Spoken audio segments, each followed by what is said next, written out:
Chapter 1. Hold on. I took my foot off the gas, letting the Jeep slow as we cruised up an incline. A wave of dizziness hit me, and I fumbled for the brake, missing twice as a hot ice pick of agony stabbed my right eye and I went blind there. With the left eye, all I could see was the vague outline of dark trees on both sides of the road. It felt like the tires on the right side were thumping off the paved surface. Desperate, my feet searched for the brake pedal, and one of them found the target. Pulling the wheel to the left toward what I hoped was the center line of the road, I gritted my teeth as the pain in my head became overwhelming. With neither of my eyes working at that point, I slammed the shifter into park by feel.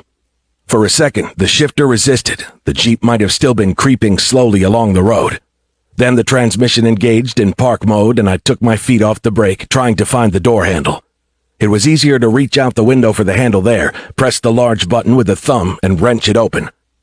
Rolling out of the seat, I fell ungracefully to my knees, bashing my forehead on the inside of the door that was swinging back to close. The pressure in my head and the nausea were so bad, bashing my head was barely noticeable. What I did notice, as I tried to crawl away on hands and knees, was a dog jumping out of the car and landing on my back. Ugh!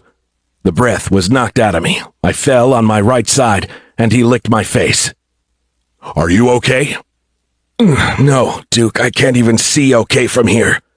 "If you give me a hint which direction, maybe I can smell it for you." "What?"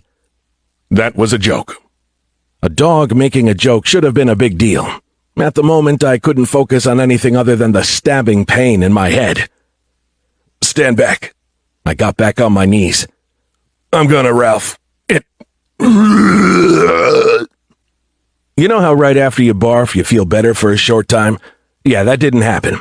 It made me feel cold and so dizzy that I flopped on my back.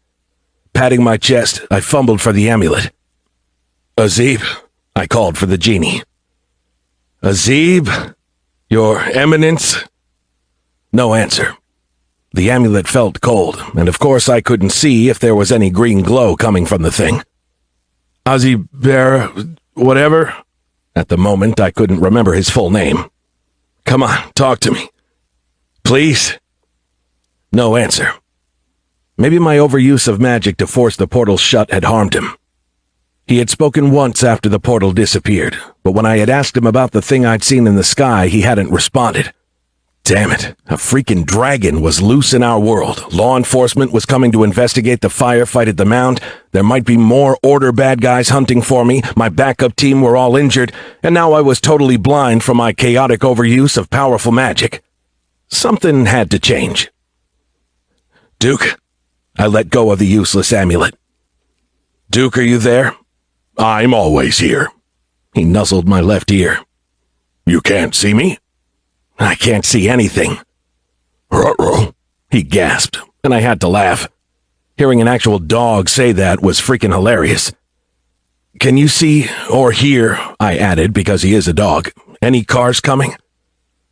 We were on a 2-lane country road. It was the middle of the night, and the area was mostly gently rolling farmland. There likely wasn't a lot of traffic on that road even during morning rush hour, and we hadn't passed any cars that were going toward the portal site. But even a single vehicle on that road would be a big problem for us. He sniffed the air loudly. "Nope. I hear something, but it's not close. And it's going away from us." "You are sure about that?" "You remember that I have a dog's hearing, right?" "Good point. Can you get the phone from the car?" "Shouldn't you get back in the car?" "Good idea, except I can't do that right now." "The phone?" The Jeep's springs made a creaking sound as he hopped in, then back out. A phone dropped into my right hand. Great. It was covered with dog slobber. And I was still blind. Wiping the phone on my shirt, I wondered how the hell I could call anyone without being able to see the icons. At least I could feel which side of the cheap burner phone was the front. The back had a curved plastic surface. Scraping a fingernail on the front glass, I located the speaker on top and got the phone oriented properly. "Which direction is the Jeep?" "The car." "Behind you." He gently tugged on my jacket sleeve without me needing to ask for help. Damn, dogs are the best. Reaching out, I found the front tire and sat back.